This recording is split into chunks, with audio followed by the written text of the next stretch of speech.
श्री कृष्णा श्री कृष्णा श्री कृष्णा श्री कृष्णा। गुरुर्ब्रह्मा गुरुर्विष्णु गुरुर्देवो महेश्वरः गुरु साक्षात् परं ब्रह्म तस्मै श्री गुरवे नमः तस्मै श्री गुरवे नमः। निवृत्ति सर्वसंसारे नित्यमुक्तत्वभासनात् निरंकुशा भवेत् तृप्तिः पुनः शोक असमुद्भवात्।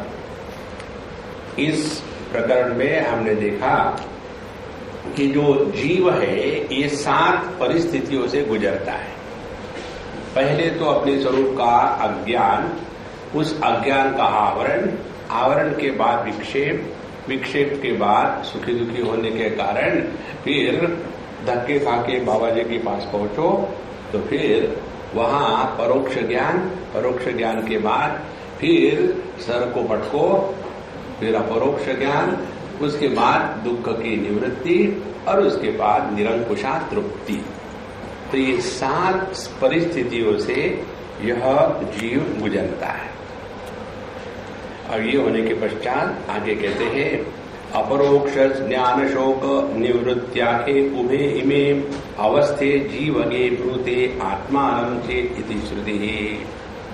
तो हम जो मूल श्लोक पढ़ रहे हैं बृहदारण्यक उपनिषद का, आत्मानं चेत् विजानीयात् अयम् अस्मीति पुरुषः किमिच्छन् कस्य कामाय शरीरम अनुषिद्वरेत्। इस श्लोक में यह जो अवस्था है दुख निवृत्ति और निरंकुशा तृप्ति, ये दोनों की दोनों चीजें भी जीव में है, परमात्मा में नहीं है। परमात्मा तो इन सब चीजों से परे है।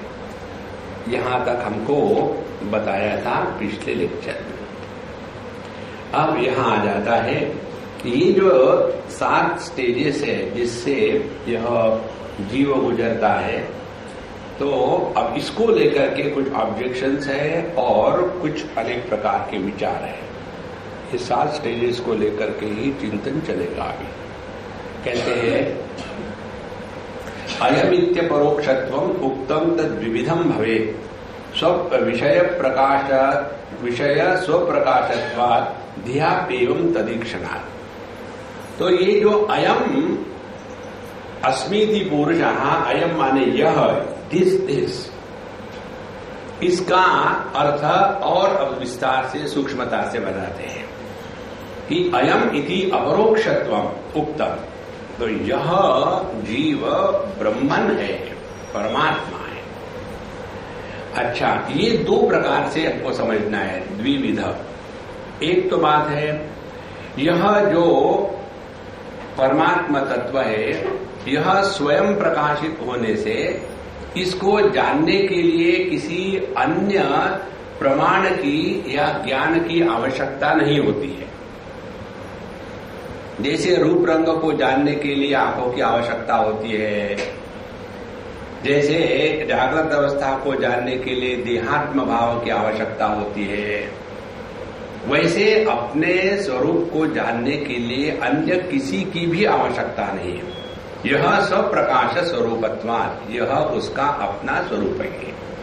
दूसरी बात, जैसे सूर्य स्वप्रकाश होने के कारण अपने आप को तो लगाता ही है, बल्कि अपने प्रकाश से जो अन्य है जिनमें प्रकाश नहीं है उनको भी प्रकाशित करता है। इस प्रकार से सूर्य को हम 2 प्रकार से ग्रहण करते हैं। हमने भले सूर्य को ना देखा हो, लेकिन खिड़की में से यदि सूरज की किरण अंदर आ गई तो कहेंगे अरे बाप रे, बहुत लेट हो गया लगता है, क्योंकि कमरे में अब प्रकाश हो गया है। तो 2 बातें हो गई, स्वयं प्रकाशत्व और अन्य को प्रकाशित करना। तो यहां कहते हैं अयम इति अपरोक्षं उत्वम तद विविधम भवे विषय स्वप्रकाशत्वात् धिया अपि एवं तदीक्षणात्। और यह बात हमको अपने बुद्धि में भी समझ में आ जाती है कि बुद्धि तो अपने आप में जड़ है, तो यह बुद्धि जड़ होते हुए भी चिंतन करने कैसे लग जाती है, क्योंकि बुद्धि में परमात्मा का प्रकाश और बुद्धि के जितने भी विकार प्रकार है इन सबको भी प्रकाशित करता है।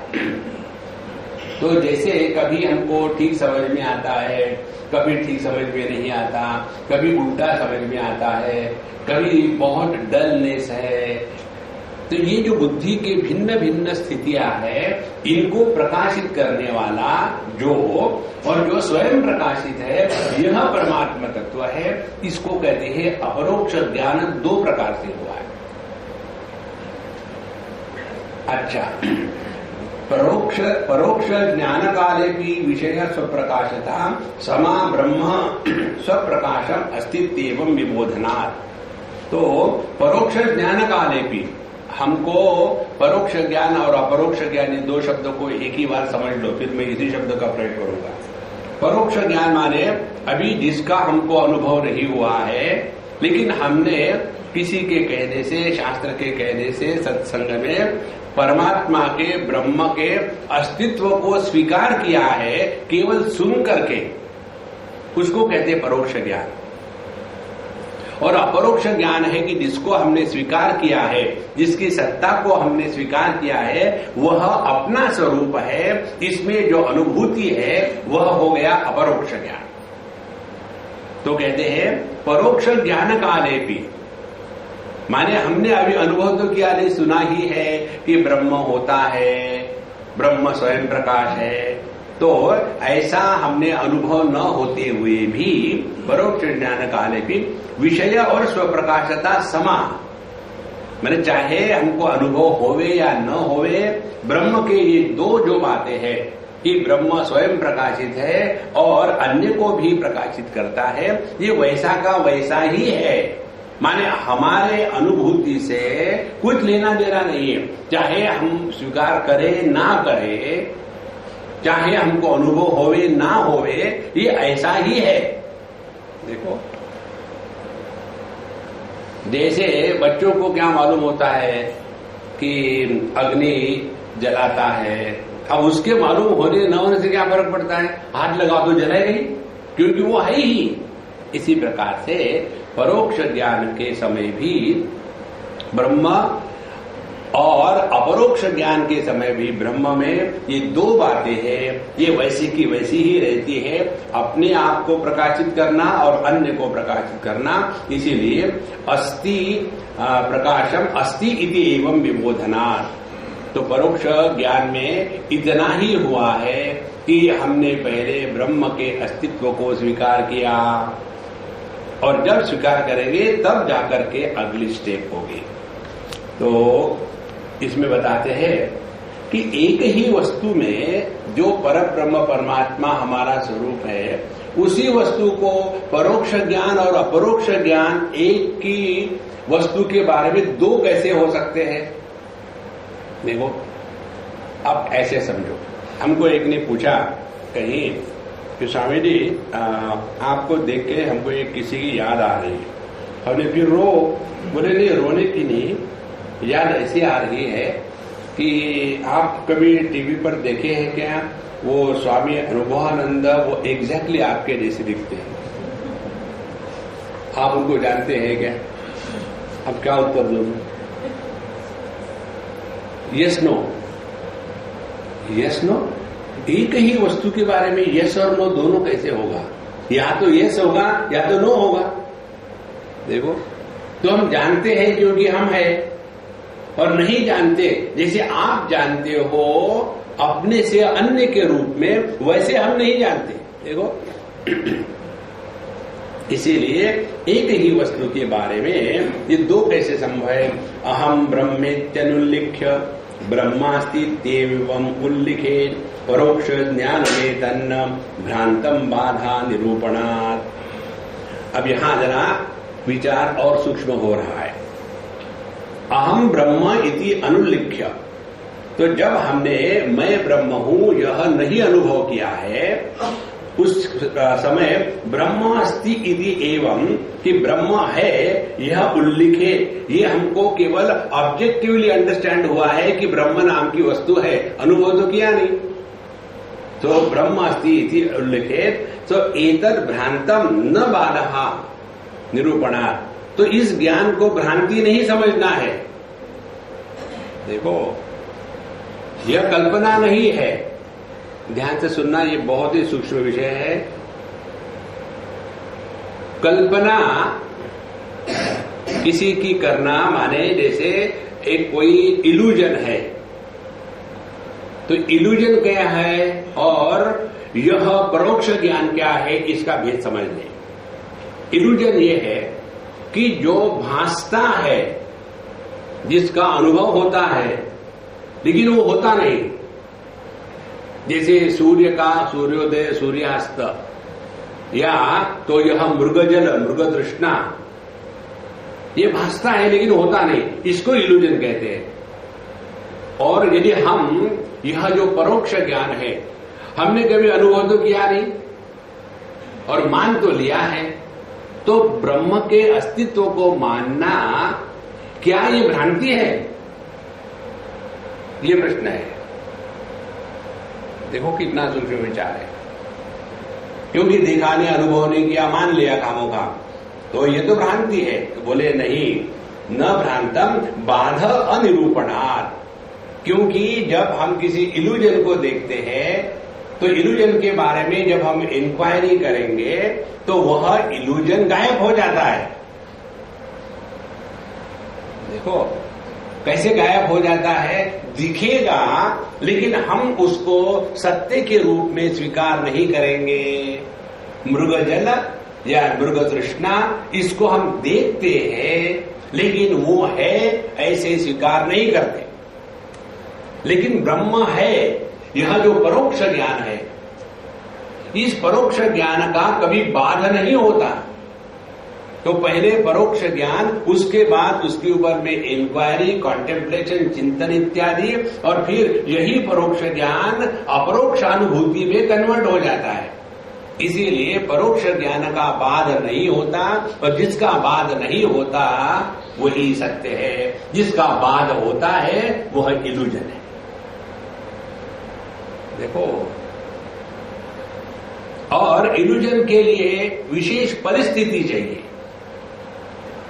जैसे जागृत की अनुभूति के लिए विशेष परिस्थिति चाहिए, देहात्म भाव। स्वप्न की अनुभूति के लिए विशेष परिस्थिति चाहिए, मन के विक्षोभों के साथ तादात्म्य। इसी प्रकार से अपने होने के लिए किसी भी विशेष परिस्थिति की आवश्यकता नहीं होती। इसीलिए यह परोक्ष ज्ञान भ्रांत नहीं है, ये भ्रांति नहीं है। क्योंकि नहीं तो हम कहेंगे नहीं यार, हम लोगों ने जैसी कल्पना कर ली है ना कि चलो भगवान आकर के मिलेंगे, और फिर कहते हैं कि मुझे भगवान दिखे हैं, भगवान ने कहा वही चाय पानी पिलाओगे, और उतने में नींद खुल गई, तो क्या हो गया।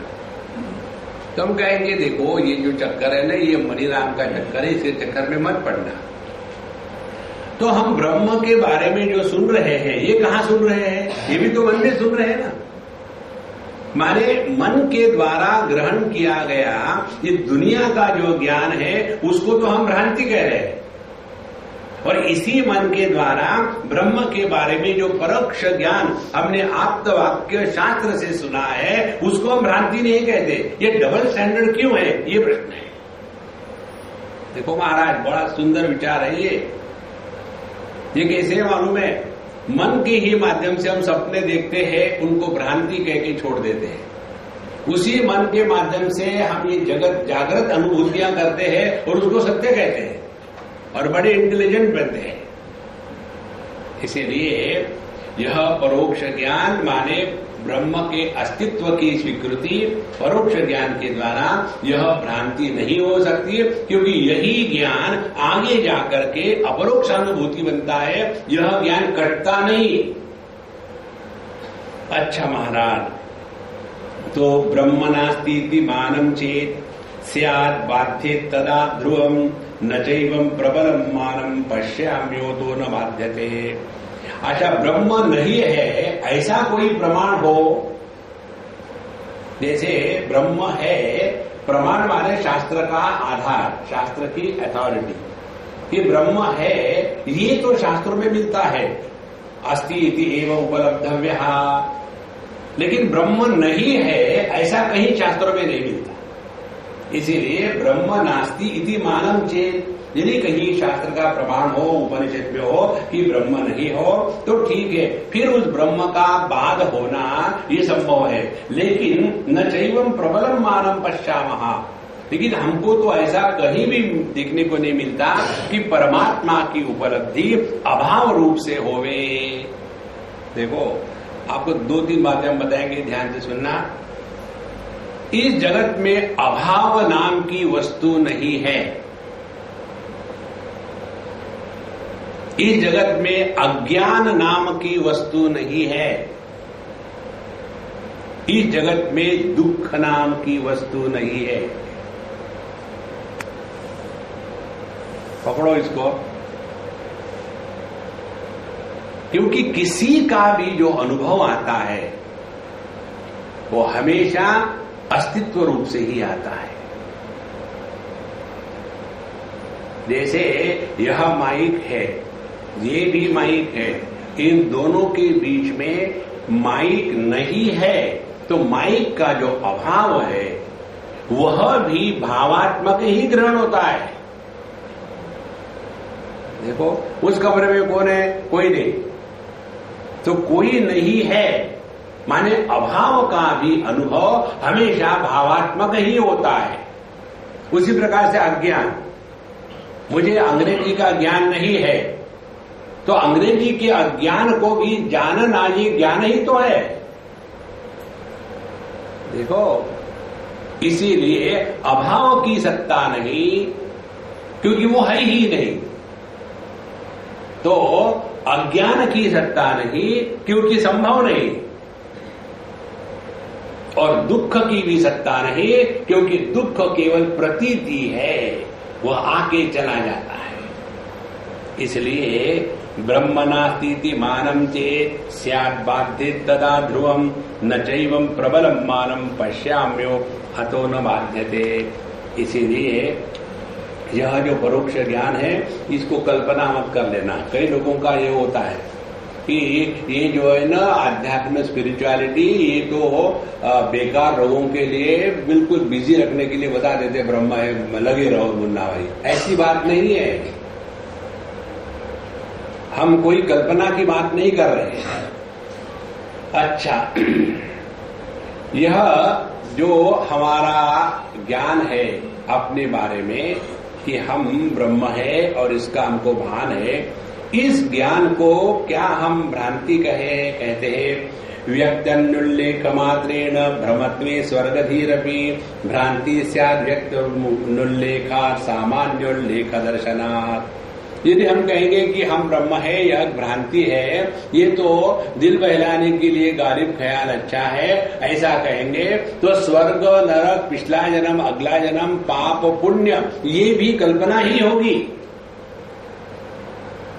देखो, लेकिन हम तो स्वर्ग नरक को स्वीकार करते हैं। किसने देखा है क्या स्वर्ग नरक? शास्त्रों में बताया।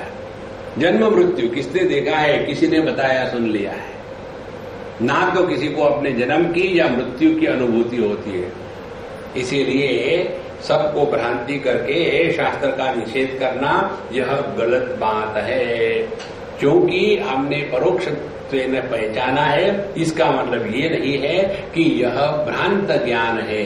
भ्रांत ज्ञान मीन्स एन इल्यूजरी परसेप्शन, यह भ्रांत ज्ञान नहीं है। अच्छा, हमारा जो स्वरूप है यह पहले तो हमने परोक्षत्वेन स्वीकार किया, अब जब इसके ऊपर हमने चिंतन किया तब यह अपरोक्षानुभूति में कन्वर्ट हो गया।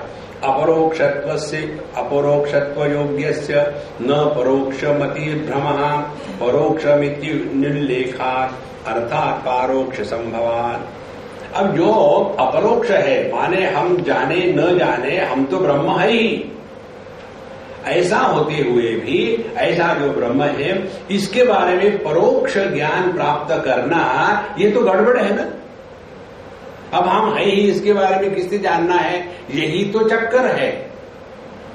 हम होते हुए भी अपने को नहीं पहचानते और इसीलिए लगाना पड़ता है, और जो दुनिया नहीं है फिर भी उसको सत्य मानते हैं। इसीलिए वेदांत शास्त्र में दो बातें हैं। जगत के प्रति जो सत्य बुद्धि है उसका निराकरण करना और अपने प्रति जो असत्य बुद्धि है उसका निराकरण करना।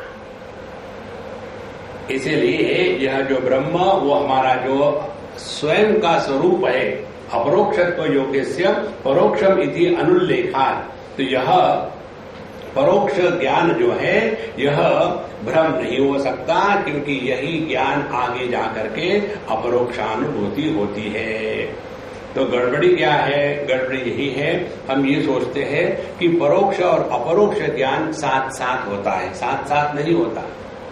It is in A sequence. पहले ब्रह्म नहीं है ये हमने मान लिया, फिर शास्त्र का अध्ययन किया, सुना, उसमें हमको पता चला ब्रह्म है, ये हो गया परोक्ष ज्ञान। और जो इस परोक्ष ज्ञान को स्वीकार नहीं करेगा वो आगे बढ़ेगा ही नहीं। देखो, जैसे हम लोग कई बार जाते हैं और जाते समय रास्ता मालूम नहीं तो किसको पूछते, भाई हमको ऐसे ऐसे स्थान पर जाना है, रास्ता बताओ। तो कहेंगे इस रास्ते सीधे चले जाओ, दाहिने मुड़ना, आगे चले जाना। अब उसको यदि हम स्वीकार नहीं करेंगे तो आगे बढ़ेंगे ही नहीं। इसी प्रकार से परोक्ष ज्ञान हमको आगे बढ़ाने के लिए काम में आता है। यदि हमने ये विचार कर लिया कि परोक्ष ज्ञान में जो हमने ब्रह्म की सत्ता को स्वीकार किया है वो है ही नहीं, माने परोक्ष ज्ञान को यदि हमने स्वीकार नहीं किया तो अपरोक्ष ज्ञान की संभावना नहीं है। तो अब यहां प्रश्न उठाते हैं। तो पहला जो था परोक्ष ज्ञान से नहीं है ब्रह्म, इसका निराकरण किया कि ब्रह्म अस्ति थी, और उसके बाद अपरोक्ष ज्ञान से जो ब्रह्म है उसका अनुभव नहीं हुआ। तो ये अनुभव होता है अपरोक्ष ज्ञान से, जब परोक्ष ज्ञान के साथ हम प्रॉपरली इंटरेक्ट करते हैं। अब यहां एक और प्रश्न उठाते हैं कि जो अनंत है उसमें अंश नहीं हो सकता। अनंत में अंश भ्रांति है, कल्पना है। जैसे आकाश अनंत है उसमें पूर्व पश्चिम उत्तर दक्षिण यह भ्रांति है, यह वास्तविकता नहीं है। इसी प्रकार से यह जो पर ब्रह्म परमात्मा तत्व है उसमें परोक्ष ज्ञान अपरोक्ष ज्ञान ये तो भ्रांति हो जाएगी। अब इसको उठाते हैं, अंशा गृहीतिर भ्रांतिश्चेत् घट ज्ञानम भ्रमो भवेत्। यदि आप कहोगे कि ब्रह्म का ज्ञान दो प्रकार से है कि पहले है और फिर उसका भान हुआ, तो हमने ब्रह्म के एक अंश का ज्ञान किया कि ब्रह्म सत्ता है, अस्तित्व है, और फिर दूसरा अंश क्या है? दूसरा अंश यह है कि ब्रह्म ज्ञान स्वरूप है। माने जो सत और चित कहते हैं ये दो भाग हो गए ना ब्रह्म में। तो जिसमें दो भाग होते हैं, जिसमें अंश होते हैं, वह भ्रांति होती है, वो वास्तविकता नहीं है। जैसे आकाश में यह दिशाएं भ्रांति है, वास्तविकता नहीं है। और दिशाओं में आकाश ही सत्य है, पूर्व पश्चिम उत्तर दक्षिण यह केवल औपाधिक है। इसी प्रकार से ब्रह्म को लेकर के यदि आप बात कर रहे हो कि ब्रह्म है सत्ता, अस्तित्व और उसका भान होना, तो आपने ब्रह्म में दो अंश निर्माण कर दिए, और इसीलिए ये जो ब्रह्मन है यह भ्रांति है। देखो कैसा प्रश्न उठा है, क्यों खाली बिल्ली सुबह सुबह सर खाते हैं लोग। देखो, इसीलिए वेदांत का श्रवण करके उसमें टिके रहना अहरे गहरे नत्थु कहरे की बात नहीं है। कल एक सज्जन हमको मिलने आए, बुला रहे थे, कहाँ कुंभ मेला में, स्वामी जी आप आइए कुछ बोलिए भगवद गीता पर। हमने कहा भाई हमको समय नहीं, हम नहीं आ सकते। बोले नहीं, मुझे तो केवल आपकी ही गीता अच्छी लगती है। इस दुनिया में केवल 2-3 ही लोग हो गए जो गीता पर बोल सकते थे, 2 तो चले गए, एक आप बचे हो, आप कब जाओगे? तो आप जाने के पहले मैं चाहता हूं कि आप एक बार आए। बोले एक तो स्वामी अखंडानंद जी थे, वो बढ़िया, वो चले गए। दूसरे स्वामी चिन्मयानंद जी से वो चले गए। हमने कहा मैं खड़ा हूं लाइन में, लगा। तो बोले ये भगवद गीता बड़ा कठिन विषय है, बहुत ही कठिन है। हम लोग अपने रामायण भागवत सुनने वाले हैं, छोटी छोटी गैया, छोटे छोटे बाल, उसमें मजा आता है टाइम। फिर खाने का होता है, फिर 56 भोग और फिर अन्नकूट होता है, वो उसको कहते हैं सत्संग। ये क्या ब्रह्म है, नैया छोड़ो।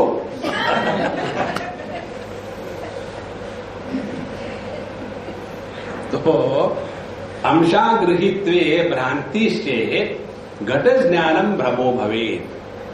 तो यदि हमने अंश को लेकर के कहे कि यह भ्रांति है, तो जो हम मटका घट देखते हैं, ये घट तो पूरे दुनिया में जितनी मिट्टी है उसका एक अंश है ना।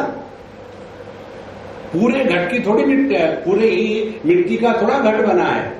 उस पूरे मिट्टी में से हमने इतना एक टुकड़ा निकाला और उसका मटका बनाया, तो ये अंश हो गया। तो ये क्या भ्रांति है? तो जब हम पूरे मिट्टी को हाथ लगाएंगे तब तो सत्य है, और इतने मिट्टी के टुकड़े को हाथ लगाएंगे तो भ्रांति होती है क्या? इसीलिए अंशागृहीत्वे भ्रांतिश्चेत् घट ज्ञानेन भ्रमो भवेत् निरंशस्यापि सांशत्वं व्यापरत्यांश विभेदता। इसलिए जो निरंश है, जिसमें किसी प्रकार के अंश नहीं है, ऐसे जो परम ब्रह्म तत्व है, सांशत्वम, यह उसमें जो अंश है, यह व्यावर्तम अंश विभेदता। इसके साथ जो जो उपाधि है, उन उपाधि का त्याग कर दो तो पता चलेगा कि यह परमात्मा तत्व अंशवान नहीं है। देखो ध्यान से सुनना, सच्चिदानंद ब्रह्म में अंश कैसे निर्माण होते हैं, ध्यान से सुनना। किसी भी वस्तु का जो अनुभव होता है वह अस्तित्व रूप से हुआ। अस्ति भाति प्रियम नाम रूप इति पंच अंशकम आद्यत्रयम ब्रह्म रूपम जगत रूपम ततोद्वयम। तो जगत क्या है? जगत में अस्ति भाति प्रिय सच्चिदानंद और नाम रूप। तो ये जो जगत है, जगत में नाम रूप को ग्रहण करके हम असल में सच्चिदानंद परमात्मा को ही ग्रहण कर रहे हैं, लेकिन उस परमात्मा की जो सत्ता है उसी को ग्रहण कर रहे हैं। और क्योंकि हम कौन है? जो ग्रहण करने वाला है वह चैतन्य है। एक मटका दूसरे मटके को ग्रहण नहीं कर सकता। तो क्या हो गया कि ज्ञान जो प्रकाशित कर रहा है और जो सत्ता जो प्रकाशित हो रही है, एज इफ मानो ये दो अलग हो गए। तो ये जो अलगाव है, ज्ञाता और ज्ञेय, जानने वाला और जाना गया, यह जो भेद है यह औपाधिक है, यह वास्तविक नहीं है।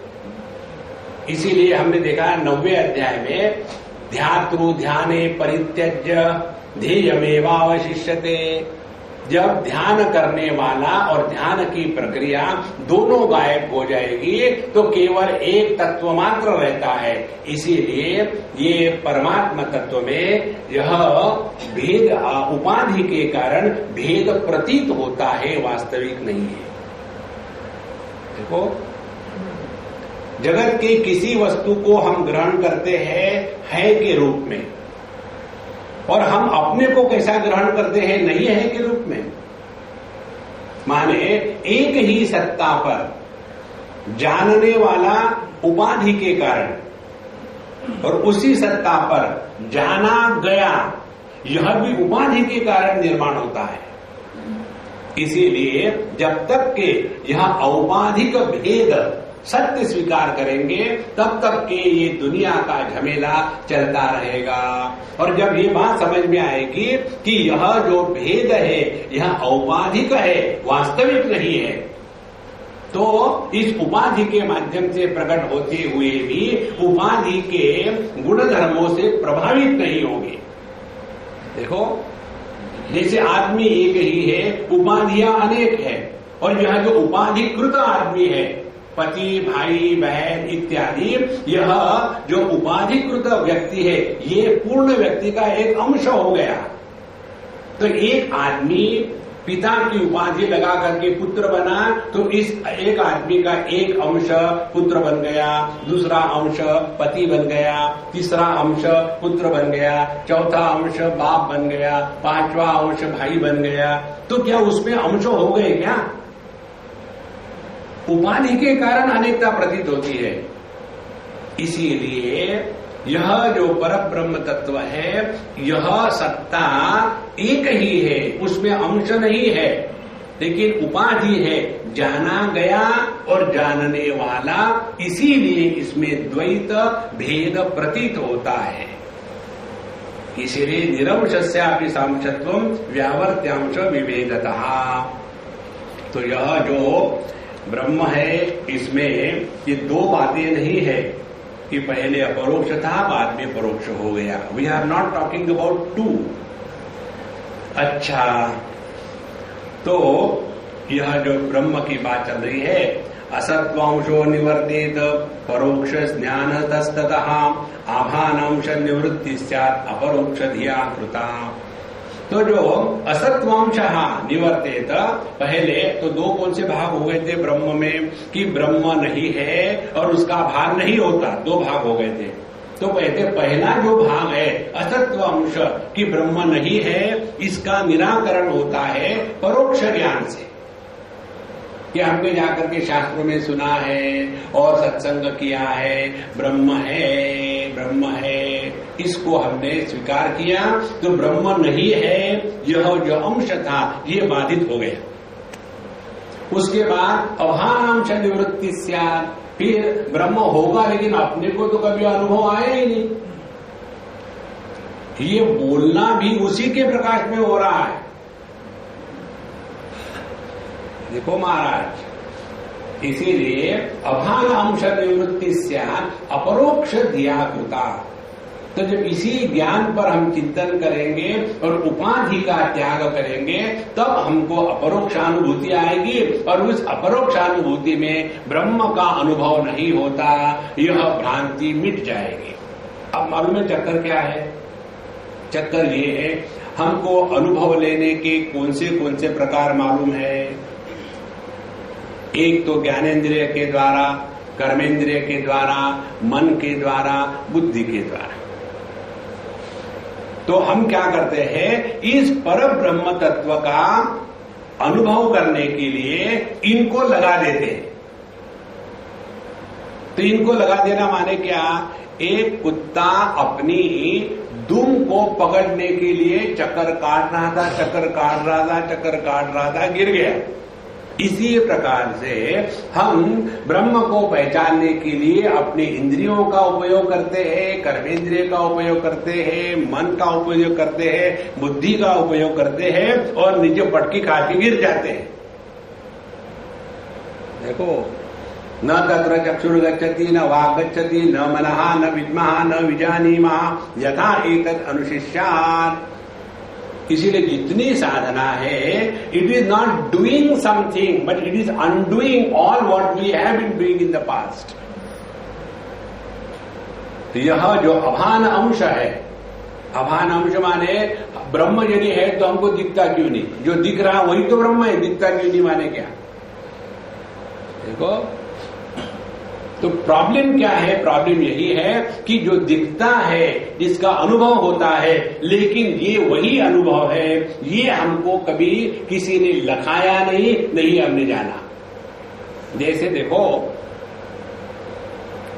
हमको जागृत इसको कहते हैं ये मालूम है, स्वप्न इसको कहते हैं ये मालूम है, सुषुप्ति इसको कहते हैं ये मालूम है, लेकिन ब्रह्म इसको कहते हैं ये मालूम नहीं।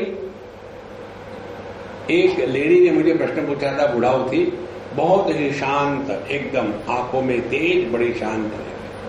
बोले स्वामी जी, मुझे आपके प्रवचन बहुत अच्छे लगते हैं, एक बात से समझ में नहीं आई, जो आप 10 बार कहते हैं जागृत स्वप्न सुषुप्ति, सपना क्या होता है मैंने आज तक नहीं देखा। अब जिस स्त्री ने जिंदगी में सपना नहीं देखा, उसको कैसा सपना होते कैसे समझाओगे आप? मुझे तो बोले दो ही है भाई, एक तो जगती हो नहीं तो सोती हो, बीच में की स्टेज है ही नहीं।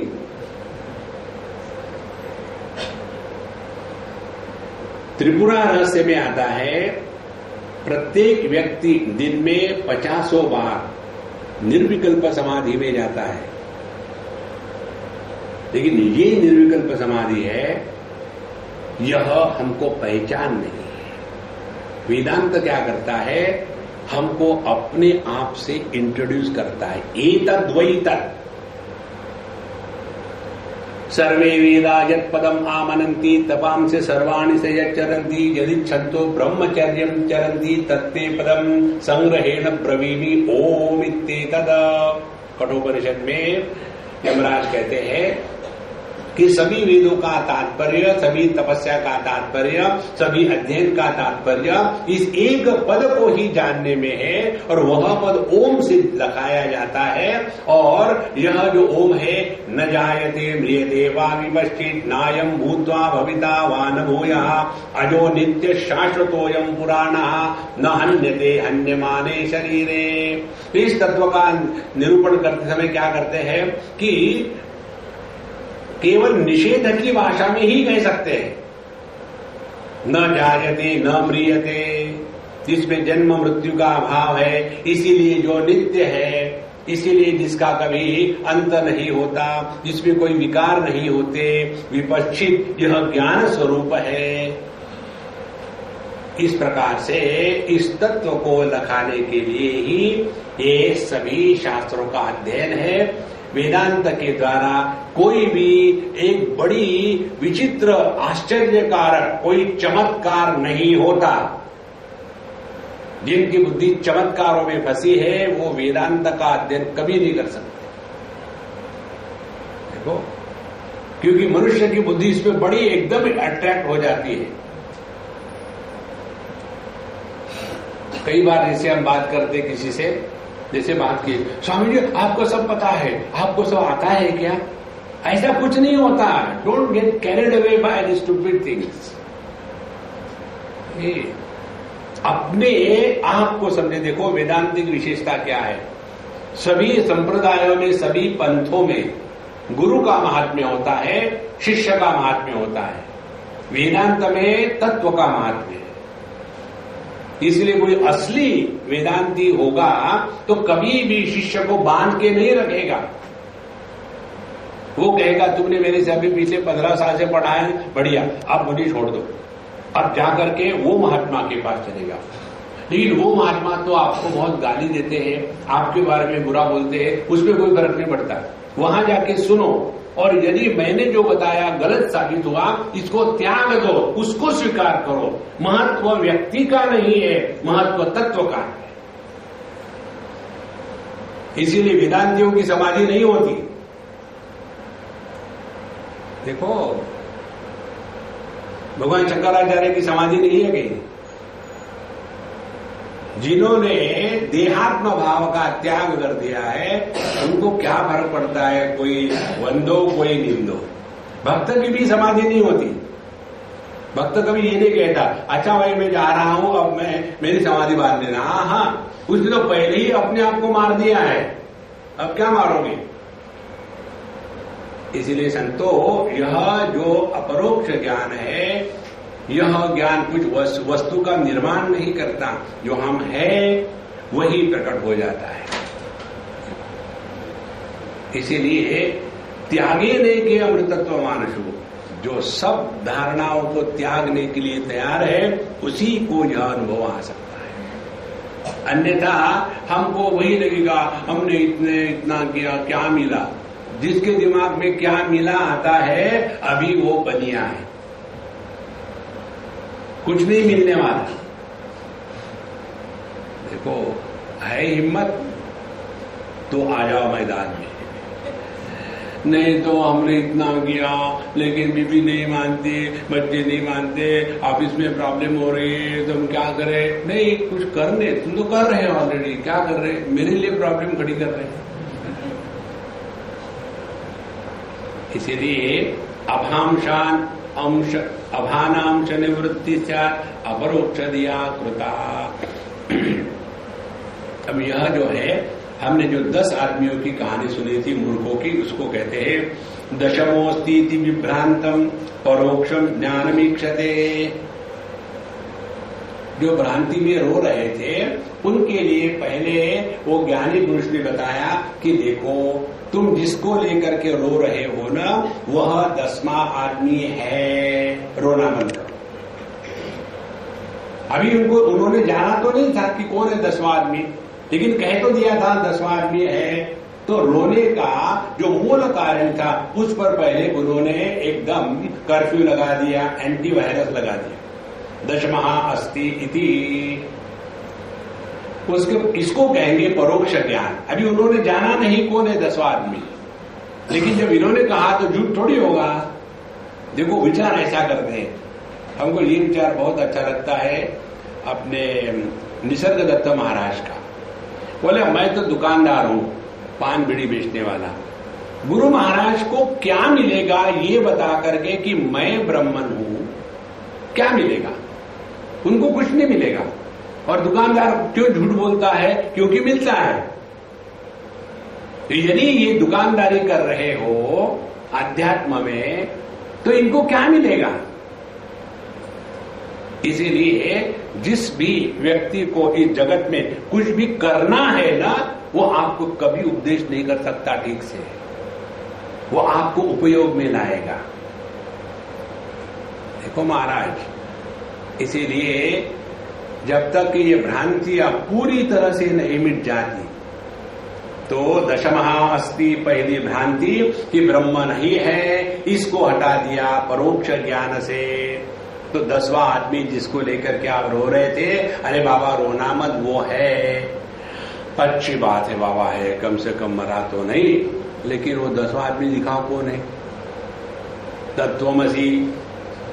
जब डंडे पड़े तो कहते हैं ब्रह्मास्ति इति अपि तद्वत्स्यात् अज्ञानावरणम परम समम। इसी प्रकार से ब्रह्म है, यह जो ज्ञान हमको मिला है, इसने ब्रह्म पर जो अज्ञान का आवरण है पहले उसको हटाया। तो यह जो परोक्ष ज्ञान है, ये ब्रह्म नहीं है। यह जो अज्ञान का आवरण ब्रह्म पर माने अपने बुद्धि पर पड़ा हुआ था, इस आवरण को हटा दिया परोक्ष ज्ञान ने। सो ब्रह्मास्ति इति अपि तद्वत्स्यात् अज्ञान आवरणम समम। अच्छा, इसके पश्चात आगे चलते हैं।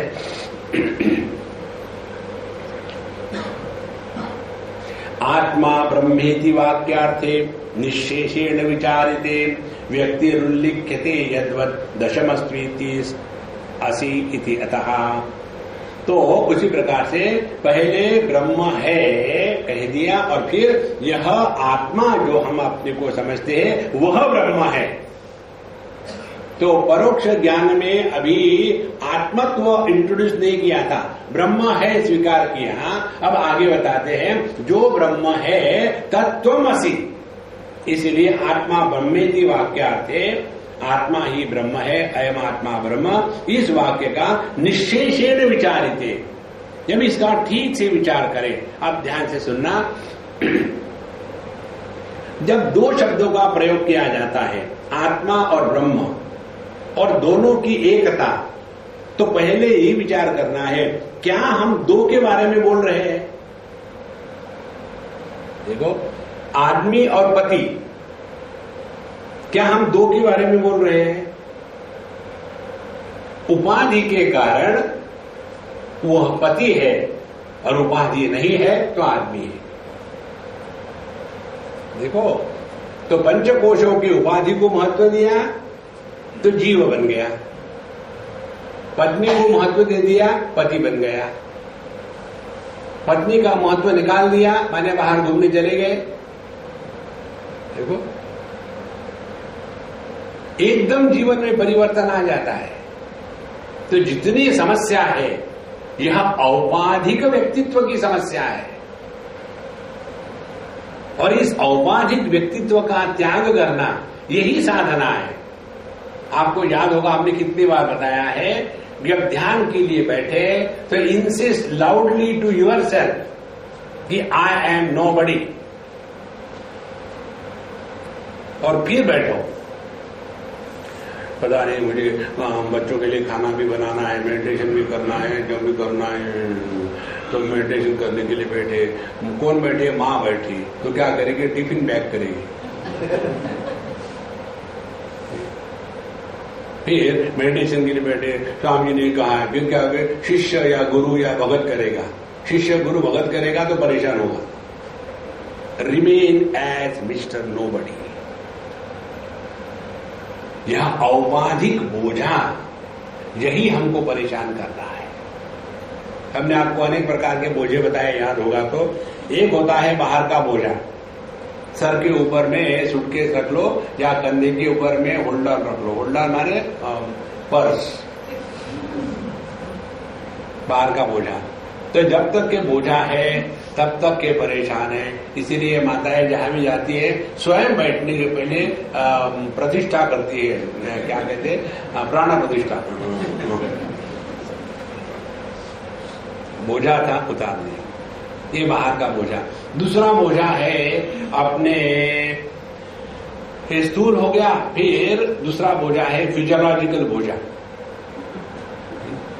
सत्संग में बैठे बैठे बैठे बैठे फट से उठ के चले गए। क्यों? अंदर में हाई बीपी था।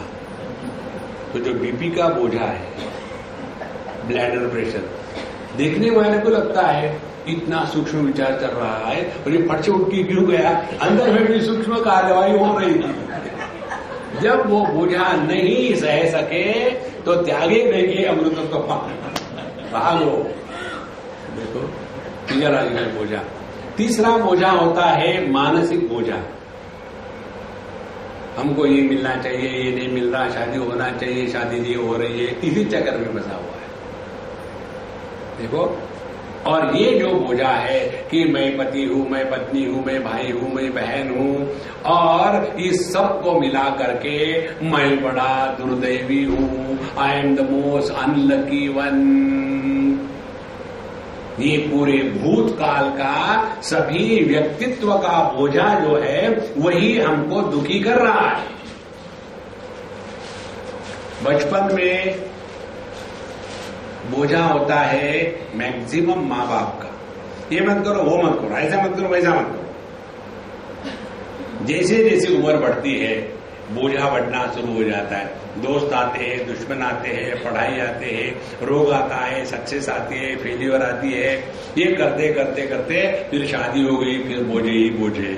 उसके बाद और बड़े हो गए, फिर बच्चे हो गए, और फिर उनके बच्चे हो गए, और जब 75 नॉट आउट है तो क्यों गर्दन हिल रही है, बोझा।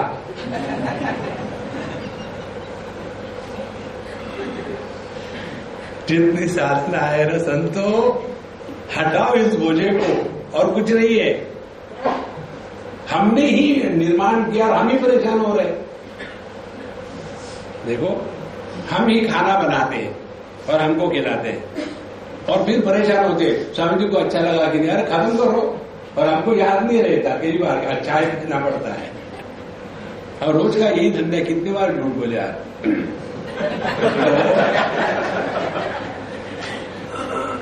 आपको जोक लगता है लेकिन मेरे लिए सत्य है। एक बार मैं किसके यहाँ गया था, वो मुझे चाय दे रहे थे, तो मैंने एक दिन कहा कि भाई मैं चाय बना के पिलाऊंगा आपको। नहीं नहीं नहीं स्वामी जी, हमने कहा मेरे तुम्हारे किचन में जाने से पाप लगेगा। बोले नहीं ऐसे कोई बात, तो मैं बनाता हूँ। फिर मैंने चाय बना के दी। आहा, कितनी बढ़िया है चाय। तो आप आज तक ऐसे ही चाय पीते थे? हमने जो दी थी चाय, ऐसे लगता था कि एक चूहे को, मरे हुए को गर्म पानी में डाला और निकाल करके दूसरे पान काम आएगा रख दिया।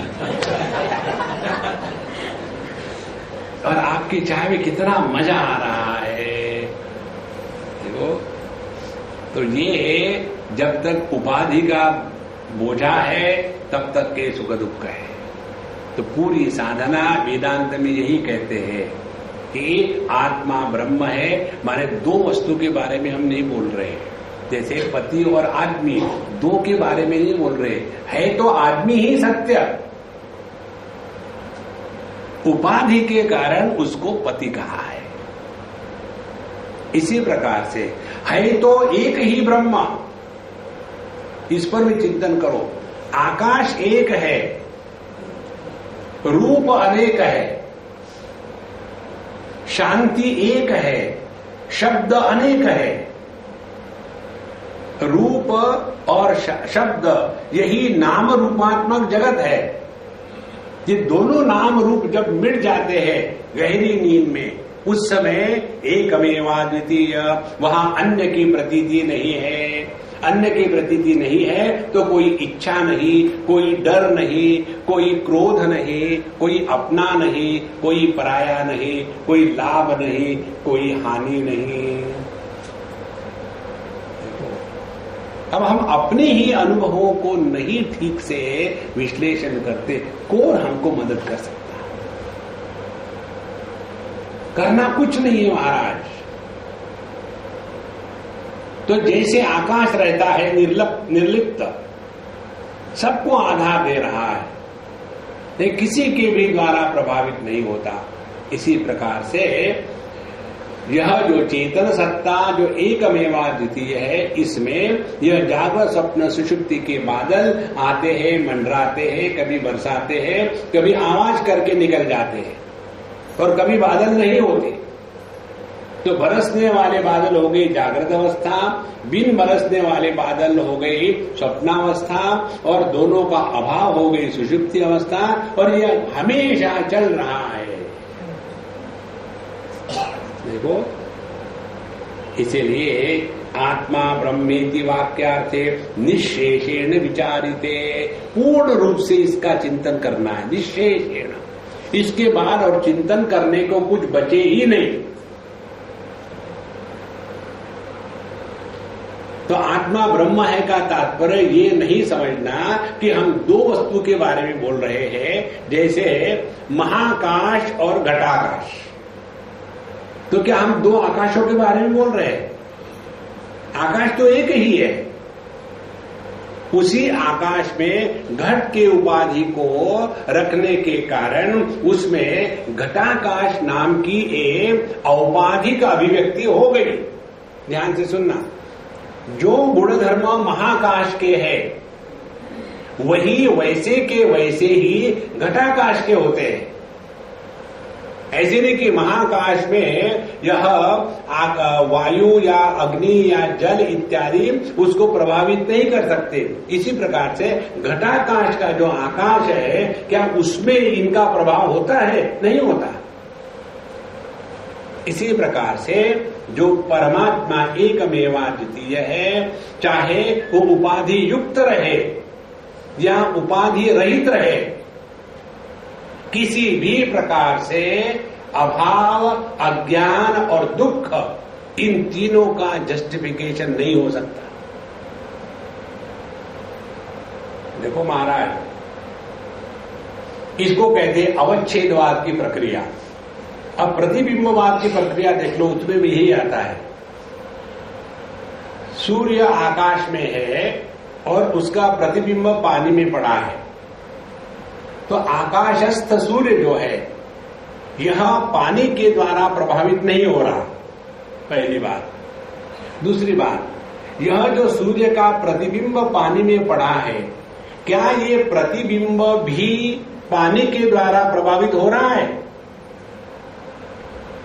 ये प्रतिबिंब भी पानी के द्वारा प्रभावित नहीं हो रहा है। हालांकि प्रतिबिंब पानी में है, फिर भी प्रभावित नहीं होता। कारण क्या है कि वो है ही नहीं,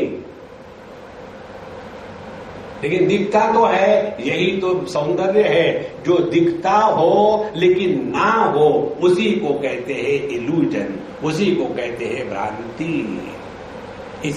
उसी प्रकार से चेतन सत्ता उपाधि के माध्यम से प्रकट होवे या बिना उपाधि के माध्यम से रहे, निरुपाधिक रहे, दोनों ही स्थिति में अज्ञान, अभाव और दुख यह असंभव है और यह भ्रांति है, यदि हो रही हो तो। तो भ्रांति को निकालने के लिए विचार ही आवश्यक है। अविचार कृतो बंधः विचारेण निवार्यते। इसलिए आत्मा ब्रह्मेति वाक्यार्थे निश्शेषेण विचारिते। अयम आत्मा ब्रह्म तत्वमसि।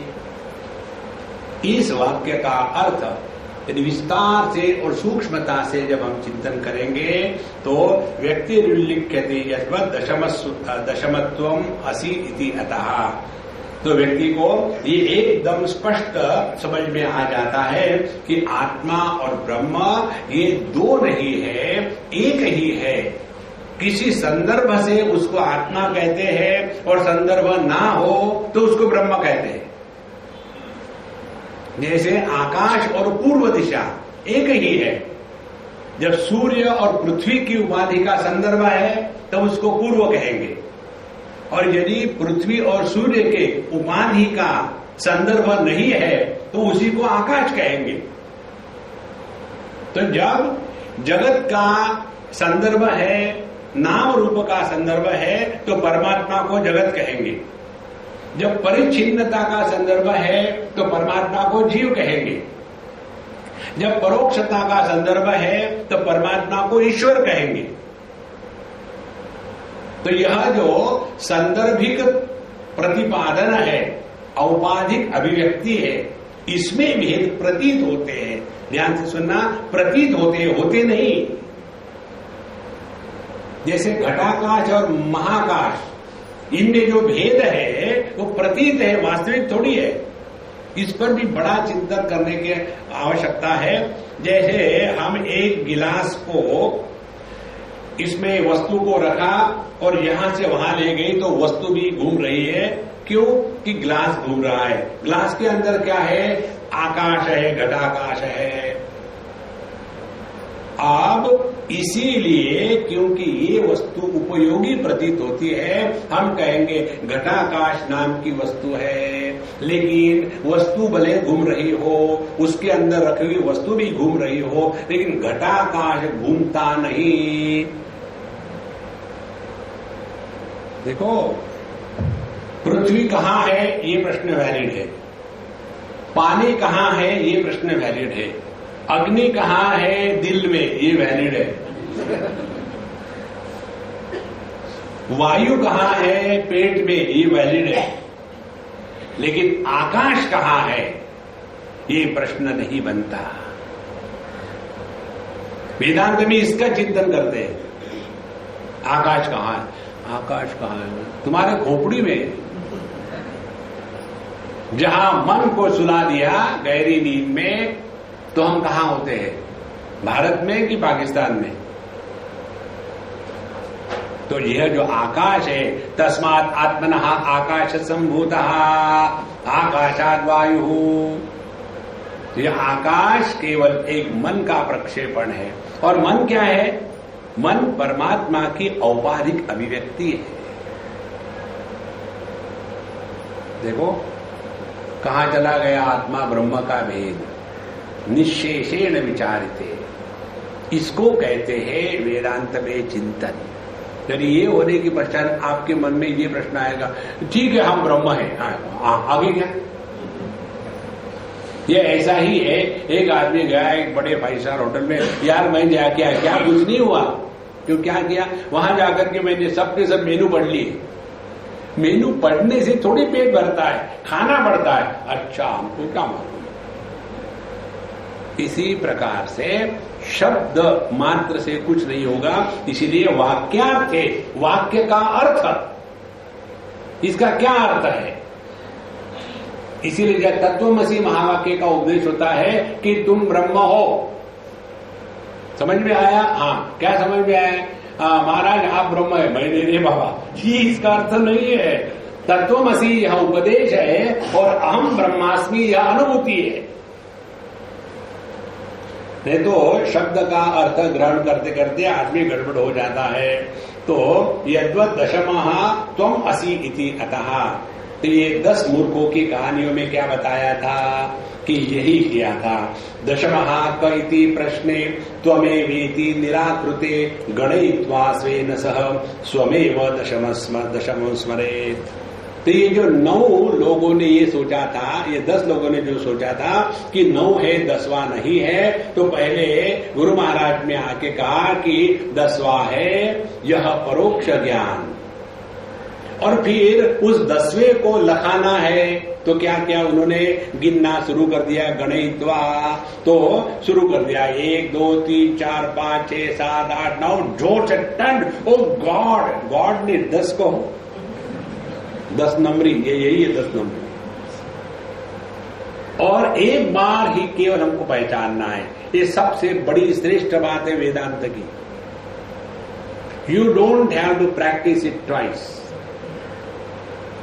केवल एक बार। इसलिए कि जो अपूर्ण है उसी में अनेकता होती है, पूर्ण में अनेकता नहीं होती। प्रकृति में अपूर्णता है, इसीलिए प्रकृति में अभ्यास की आवश्यकता है। देखो, यदि आप समझो कुछ आसन करते हो,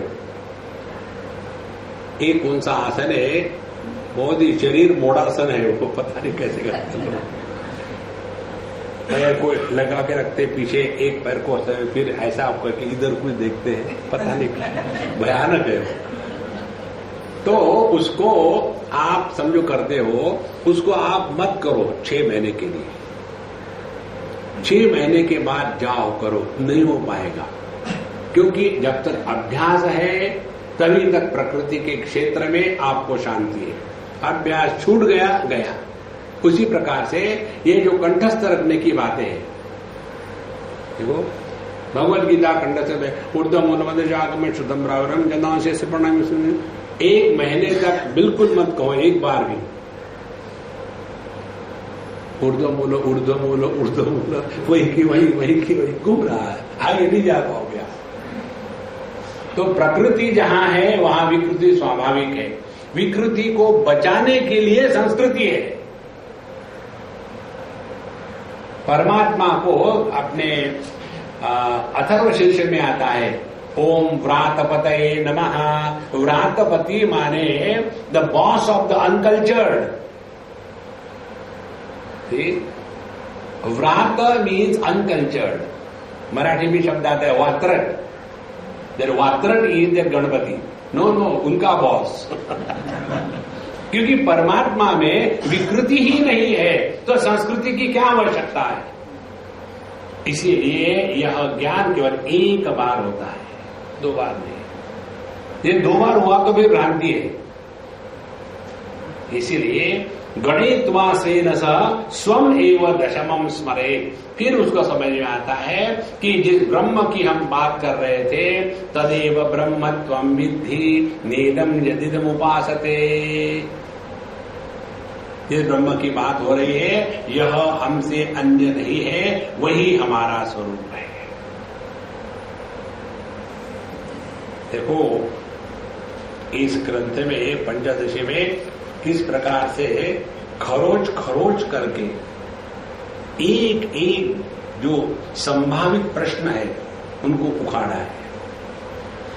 दशमोस्मीति वाक्योत्था न धीरस्य विहन्यते। अब आगे विचार चलता है। एक बार उस आदमी ने समझ लिया कि जिस 10वें को लेकर के हम रो रहे थे वो 10वां मैं ही हूं। एक ही बार पहचानने के बाद अस्य धी न विहन्यते, फिर उसमें भ्रांति का निर्माण नहीं हो सकता। क्योंकि जैसे भ्रांति हो गई, अरे हाँ यहां है, एक बहुत बड़ा क्रिकेट का बॉल आ गया। एक प्रवचनकार मिनिस्टर वगैरह घर पहुंचे तो इनके सर पर इतना बड़ा क्रिकेट का बॉल के जैसा एकदम बहुत बड़ा एब्सेस जैसा हो गया था, लगा किसी ने कुछ मारा होगा। तो पत्नी ने पूछा क्या हुआ, पत्थर पड़े गया? नहीं। फिर लोगों ने टमाटर मारे थे। टमाटर मारने से इतना बड़ा हो गया? नहीं, वो टमाटर स्टील के डिब्बे में पैक थे। तो जहां उसको लगेगा हाथ ना एकदम याद आएगा, वो कभी भूल नहीं सकता टमाटर। इसी प्रकार से ये आदमी को गिन के जो दिखाया ना कि तत्वमसि, एक ही बार यह अनुभव होता है, 2 बार नहीं। इसीलिए जिनकी ज्ञान में अद्वैत में प्रतिष्ठा है उनके लिए किसी भी प्रकार के सर्वथा वर्तमानोपि स योगी मई वर्तते, फिर चाहे वो जंगलों में जाके रहे, चाहे आदमियों के बीच में रहे, चाहे सिनेमा देखे, चाहे ध्यान करे, चाहे खाना खाए, चाहे 56 भोग खाए, या एकदम शिवरात्रि का उपवास करे, कुछ फर्क नहीं पड़ता। देखो संतो, और फिर जहां साधारण मनुष्य की बुद्धि आकर्षित होती है, चमत्कार, उस चमत्कारों से व्यक्ति मुक्त हो जाता है। चमत्कार ये एक अहंकार का ही जुड़वा भाई है। देखो, असली चमत्कार देखना है तो यही देखो, हम इतना होली होते हुए भी हवा लीक क्यों नहीं हो रही है, इस पर चिंतन करो। नहीं तो कोई भी टायर में ट्यूब में हवा भर के रखो, छेद हो गया तो क्या हो गया, हवा लीक नहीं हो रही। तो दशमोस्मि इति वाक्योत्था न धीरस्य विहन्यते आदि मध्यावसानेषु न नवत्वस्य संशयः। ऐसे नहीं कि जागृत अवस्था में मैंने जाना था मैं ब्रह्म हूं, जागृत में तो मैं ब्रह्म हूं, लेकिन स्वप्न में मैं फिर जीव हो जाता हूं, फिर सुषुप्ति में फिर अभाव को प्राप्त हो जाता हूं। हाँ, आदि मध्य अवसानेषु, माने यह जो अनुभूति है, यह जो ज्ञान है, ये कभी भी नहीं कटता। इसीलिए जिनकी ज्ञान में निष्ठा है वो कभी दुराग्रही नहीं होते। मुंडकोपनिषद में आता है, विजानन विद्वान भवते नातिवादी। जिन्होंने अपने स्वरूप में निष्ठा प्राप्त कर ली है उनके जीवन में अतिवाद माने दुराग्रह नहीं होता। दुराग्रह यही है, मेरी मुर्गी की एक ही टांग नहीं, लेकिन गुप्ता जी ऐसा है, दुनिया में जो मुर्गियां होती है ना उसकी 2 टांगे होती है, उन लोगों की होगी, मेरी मुर्गी की एक ही टांग। इसको कहते हैं दुराग्रह। तो यह दुराग्रह जब खत्म हो जाता है तो फिर कोई भी संप्रदाय रहे, कोई भी भगवान रहे, ना किसी से कोई विरोध है। अविरोध सत्ता को कहते हैं परमात्मा। और यहां देखो, अविरोध सत्ता कहां है? आंखों का किसी भी रूप रंग के साथ कोई विरोध नहीं, सबको प्रकाशित करती है। हमारे कान सभी शब्दों को प्रकाशित करते हैं, हमारा मन सभी वृत्तियों को प्रकाशित करता है, और चेतन सत्ता सभी अनुभूतियों को, चाहे जागृत रहे, स्वप्न रहे, सुषुप्ति रहे, समाधि रहे और इन बिटवीन रहे, इन सब का जो प्रकाशक है वो प्रभावित नहीं होता। सो आदि मध्य अवसानेषु न नवत्वस्य संशयः, फिर कभी संशय निर्माण नहीं होता। और यदि मन में कोई संशय निर्माण होता है तो समझ लेना अभी कच्चे हैं। अच्छा, सदीवेत्यादि वाक्येन ब्रह्म सत्वं परोक्षतः गृहीत्वा तत्त्वमस्यादि वाक्याव्यक्तिं समुल्लिखेत्। तो ये जो 9 मूर्खों की कहानी है उसको लेकर के कहते हैं, उसी प्रकार से सदैव सौम्य इदमग्र आसीत् उपनिषद में आता है, सत इति एव आदि वाक्य न। तो सदैव सौम्य इदमग्र आसीत्, इस वाक्य के द्वारा पहले ब्रह्म के सत्ता को बताया जाता है। यही ब्रह्म तत्वम परोक्षतः। अभी उस विद्यार्थी ने ब्रह्म का अनुभव नहीं किया, सिर्फ उसको बताया गया कि ब्रह्म है। उसके पश्चात गृहीत्वा, फिर उस विद्यार्थी ने उसको स्वीकार किया। जब शास्त्र कहते हैं, गुरु कहते हैं ब्रह्म है, हाँ ब्रह्म स्वीकार किया। उसके बाद तत्त्वमस्यादि वाक्य न। अब दूसरी महत्व की बात, हम भगवान पर विश्वास रखते हैं, आर वी ओब्लाइजिंग गॉड? देखो, ये कोई हम किसी पर उपकार थोड़ी कर रहे हैं। नहीं, हम तो भगवान पर विश्वास रखते हैं, रखो ना रखो, हु केयर्स, इवन भगवान डजंट केयर। देखो फिर क्या है, पहले हमने परमात्मा को, ब्रह्म को परोक्षतः स्वीकार किया है, उसके पश्चात आगे चलना है, वही नहीं रुकना। तो आगे क्या है, तत्वमस्यादि वाक्य व्यक्तिम समुल्लिखे, और फिर हमको तत्वमसी इत्यादि महावाक्य का उपदेश सुना, और फिर हमने जो परोक्ष ज्ञान था ब्रह्म है, अब यही ज्ञान हो गया, यह ब्रह्म मैं हूं और इस ब्रह्म में ही सब कुछ है और मेरे सिवा अन्य कुछ नहीं है।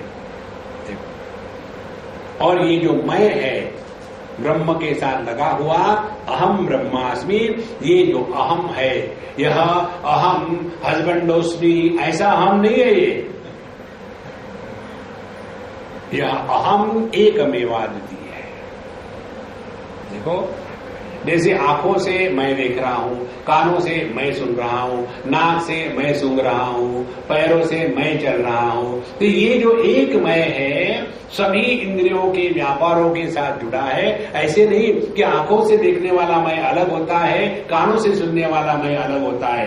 इसी प्रकार से ऐसे नहीं कि मनुष्य के देह से प्रकट होने वाला मैं परमात्मा है और पशु पक्षियों के देह से प्रकट होने वाला परमात्मा नहीं है। नहीं, यह औपाधिक भेद है।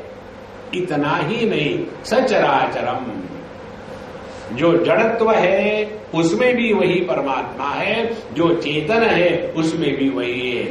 एक ही परमात्मा पर जड़ चेतन के उपाधि का अध्यारोपण करके उसमें दृश्य दृष्टा की भ्रांति निर्माण होती है। इसलिए संतो तत्वमस्यादि वाक्य व्यक्तिम समुल्लिखे, जब हमने इस तत्वमसी महावाक्य का उपदेश सुना ठीक से, तब जात के व्यक्ति इस परोक्ष ज्ञान को अपरोक्षता में कन्वर्ट कर लेता है।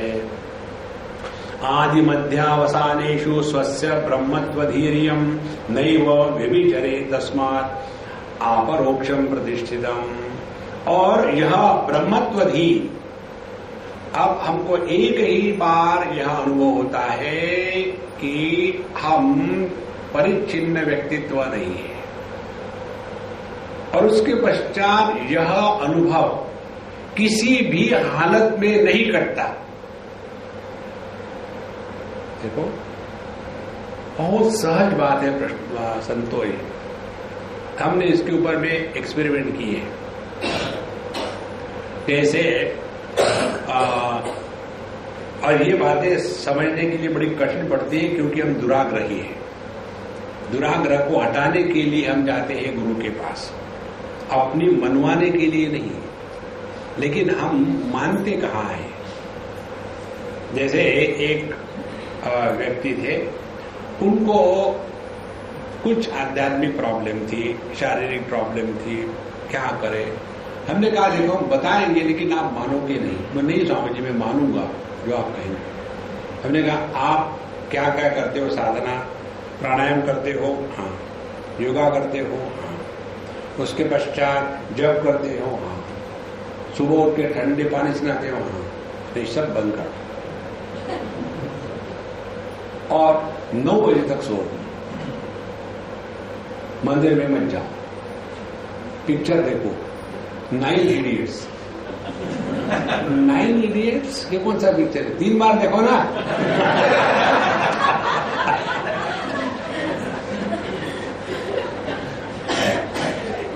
Common sense.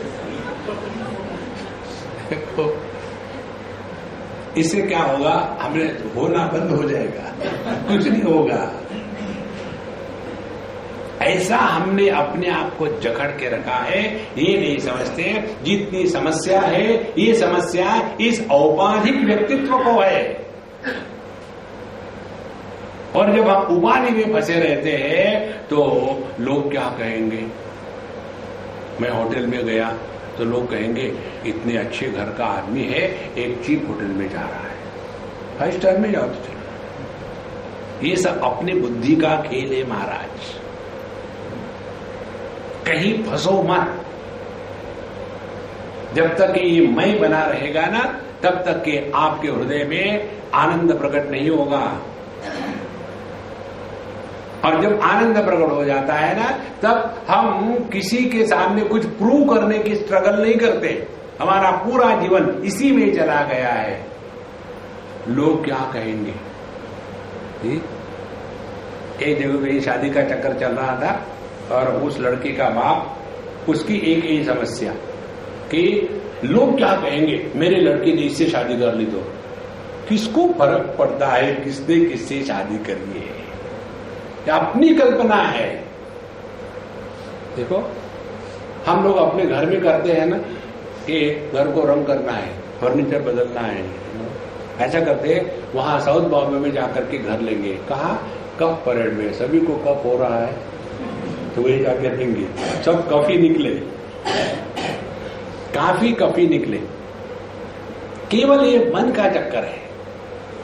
एक बार ये बात स्पष्ट समझ में आ जाए कि कोई भी ना हमको देखता है ना करता है, अपने में मस्त रहो। जैसे बच्चे खेलते हैं ना, जो बच्चे खेलते हैं उनको कुछ फर्क नहीं पड़ता कौन क्या कर रहा है, और जो बच्चे सेल्फ कॉन्शियस होते हैं वो खेल नहीं सकते। उस दिन एक डॉक्टर ने मेरा खून चूसने आई। किसी ने कहा कि साउदी का खून टेस्ट करना है। हमने कहा मीठा है। बोले नहीं उसके सब देखने हैं। जब आई, अब इतने सालों से वो काम कर रही है, और जैसे मेरे इसमें वो सुई डालने लग गई, उसका हाथ ऐसा कांपने लग गया। हमने कहा कि उसके मैचिंग में मैं भी हाथ कांपू क्या, ऐसा था कि दोनों कांपेंगे। स्वामी जी पता नहीं ऐसा क्यों हो रहा। हमने कहा कि तुम बहुत कॉन्शियस हो गई हो कि स्वामी जी का खून चूस रहा हूं।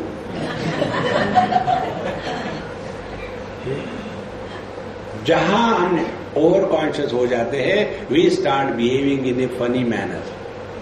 जब हम कॉन्शियस हो जाते हैं कि देहोस्मी, पापी, पुण्यवान, successful, failure, all funny behaviour comes. So, Brahman behaving in a funny manner is Jiva. देखो, आदमी behaving in a funny manner is husband, is it not?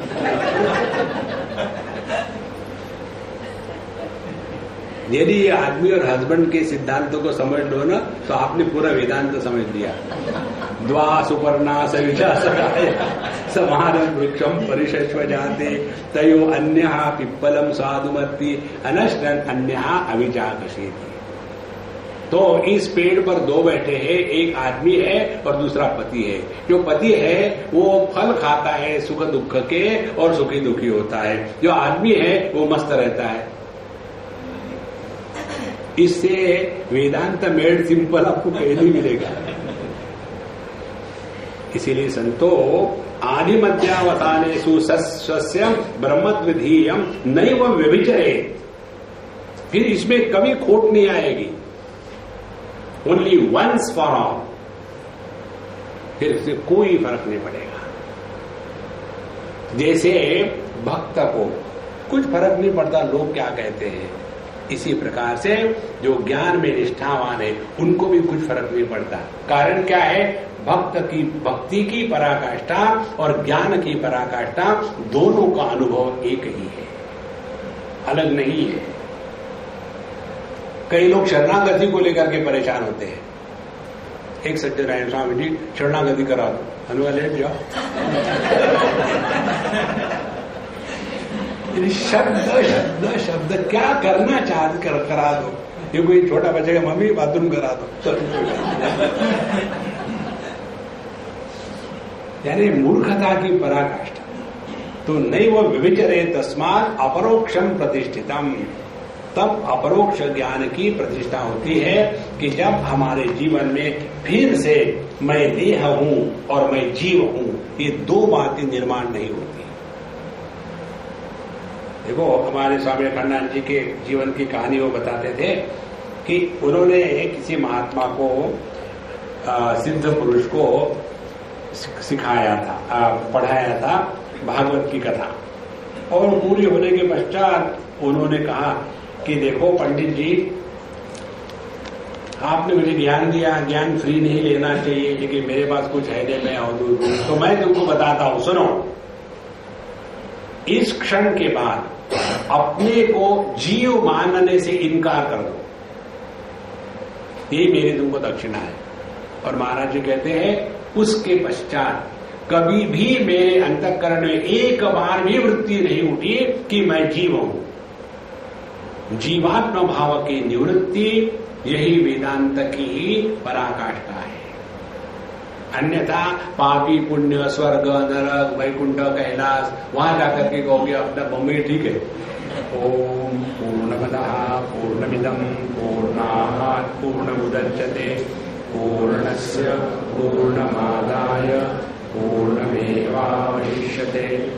Om Shanti शांति शांति। हरि ओम। श्री गुरुभ्यो नमः। हरि ओम।